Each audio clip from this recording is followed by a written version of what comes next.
Hello, Lightworker family.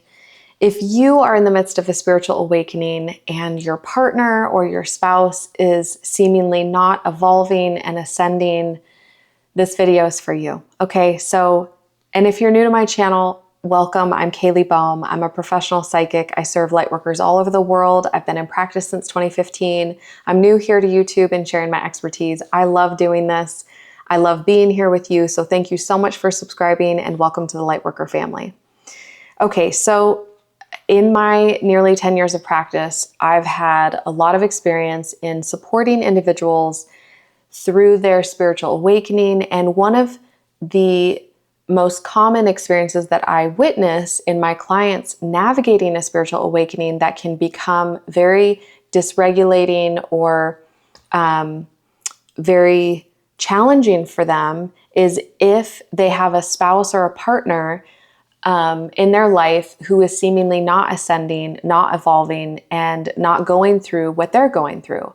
And so I want to share some things on this topic due to these experiences and kind of this expertise that I've accumulated over the years. So there are very few instances where an individual comes to me and they describe their relationship and they describe their spiritual awakening and they describe their partner in which their higher self, their guides, and the energy conveys that they should leave their partner. So it's not that this does not happen, but that is a way less common instance. And the factors that would contribute in my assessment of 10 years of readings, my assessment the factors that qualify for that would be if there's abuse in the relationship and or the spouse or partner is actively degrading my client, the individual that is navigating a spiritual awakening.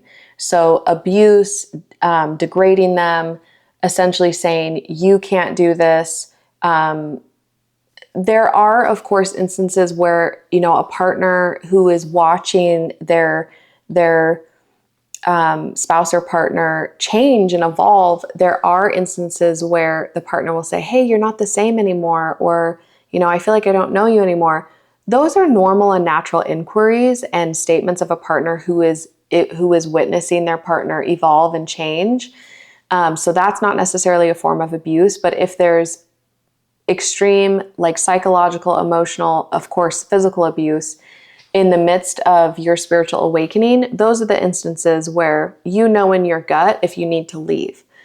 The majority of the cases that I've assisted with are merely a feeling of almost like spiritual separation or emotional and energetic separation that is very common when individuals, especially women, are navigating a spiritual awakening and their spouse, their partner, is not.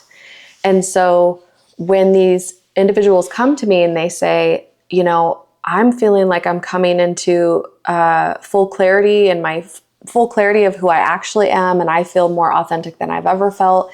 And I'm really struggling because I feel less connected to my partner and they feel less connected to me. And I can tell that we're just not on the same wavelength. We're no longer on the same page.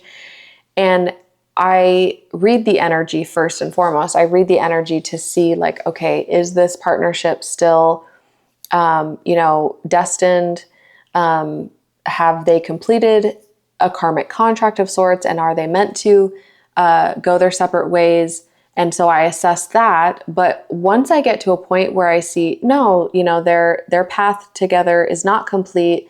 They're still destined partners. They still have things to offer each other, and they're still devoted and energetically and on a soul level, they're choosing each other. Then I like to use a specific line of questions to draw empowerment and empowered answers from my client. So I'll typically ask a question like, okay, let's put this, their spirituality or your spirituality aside for a moment.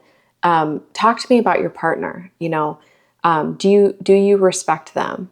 Why do you respect them? What do you witness how do you witness they show up in the world? How do you witness, these types of questions to kind of bring them back to their core values as it pertains to why they're with this person, the value system that they share and they hold within the relationship and for each other. And then once we get to that point, then I explain that we don't all navigate spiritual awakenings at the same times and in the same ways. And this is very common with intimate partnerships.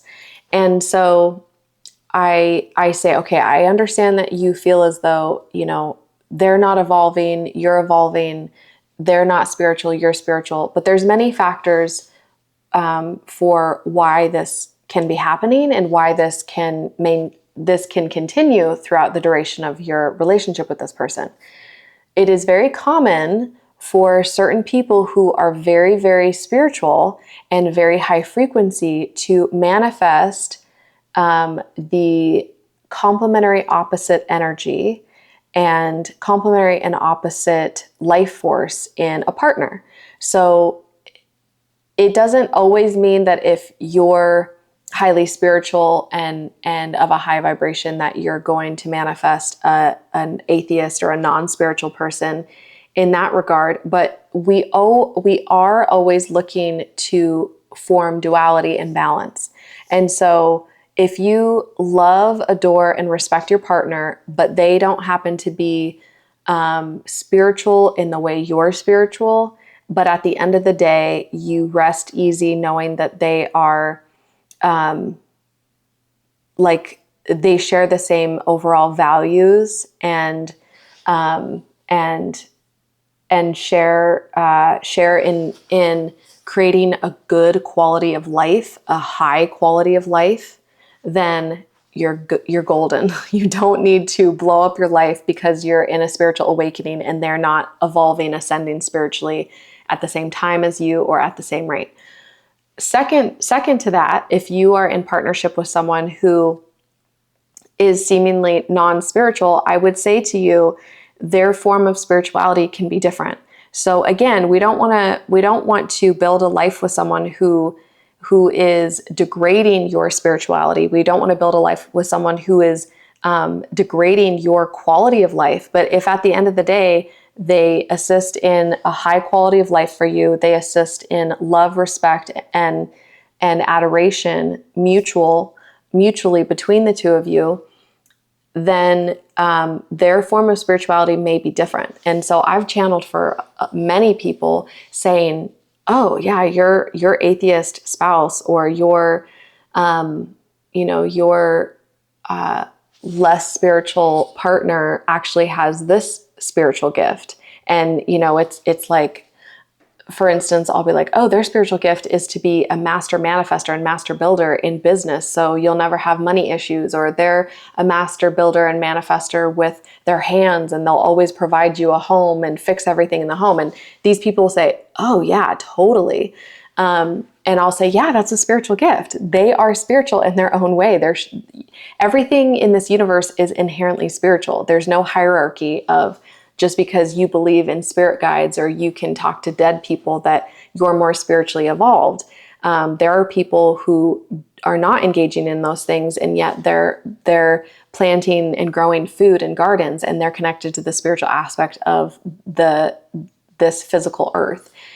And so, yes, this is another concept is that we can't really define the spiritual essence of all people, and it shows up differently for all people. And sometimes you need that duality and that balance in your life. So look at your quality of life and look at the mutual adoration, respect, and love between you and your partner, even in the midst of going through a spiritual awakening where you feel a bit distanced from them.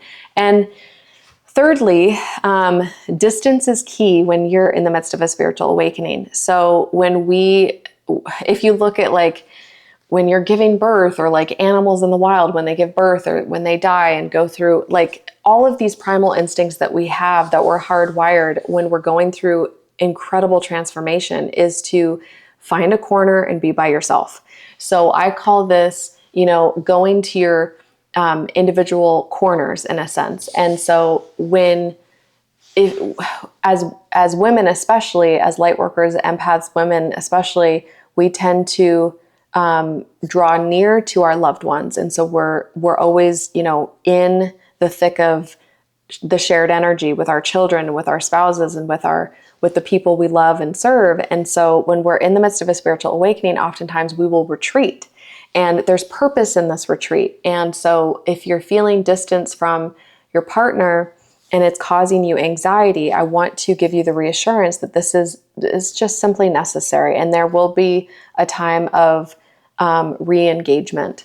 And so I do typically advise my clients. I say, okay, you can take breaks a little. Like, so if you're in the midst of a spiritual awakening and you're just really feeling distanced, create a special date night where you just allow yourself to be fully engaged with your partner, or go on a weekend getaway, or go on a trip where you just, tell your spirit team, your guides, and just say, okay, just give me this time to just have fun and kind of drop back down into my earthly self and be present with my partner, and just, re-engage for some time. And then we can go back into this, spiritual awakening. If that doesn't feel right for you, then don't push it. But just know that if there's a foundation of love, trust, loyalty, commitment, respect, adoration, a spiritual awakening should not and will not shake the foundation of something that is solid and rooted in those shared values.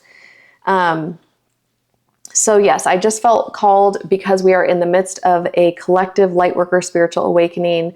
I really felt called to touch on this point, because I am proud that I have served many couples and families in navigating spiritual awakenings and not having it blow up their lives and their families. I have a real heart for serving individuals as well as couples. I work with a lot of couples, and in serving each individual in their highest and best good, and also seeing how, we are divinely wired to collaborate and co-create and be interdependent with one another. And so I hope this serves you in navigating your spiritual awakening as it pertains to your relationships, and how you may be feeling right now, with feeling that sense of retreat and feeling a sense of, oh no, am I evolving and they're not evolving? And is that going to be okay? Because there will be a point where you come back down to earth and your new version of self gets to fall in love again with your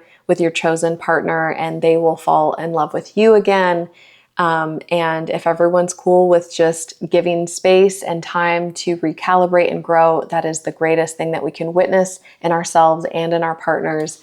And I just send you and your family and your partners my blessings at this time. And thank you so much for watching this video, and I'll see you in the next video.